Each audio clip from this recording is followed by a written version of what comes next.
So your MacBook Air speakers are not working correctly. This is how we can fix them.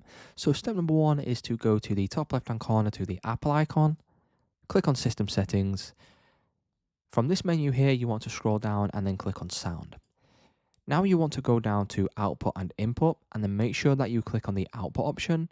And then you want to click on your MacBook Air speakers or whatever MacBook that you are using. From there, as you can see down at the bottom, there is an output volume and you want to make sure that this is at the middle or at least towards the upper end of this slider here. If it's all the way at the top, that should then fix some of the problems that you are having.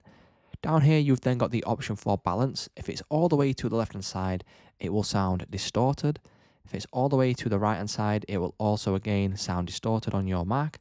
But if it's right in the middle, that should mean that it is working correctly. So you want to make sure that this slider here is at the middle or above. And the bottom slider here, you want to make sure that this is directly in the middle. So that should then fix your problem, guys. That's how you can fix your MacBook speakers not working or sounding distorted.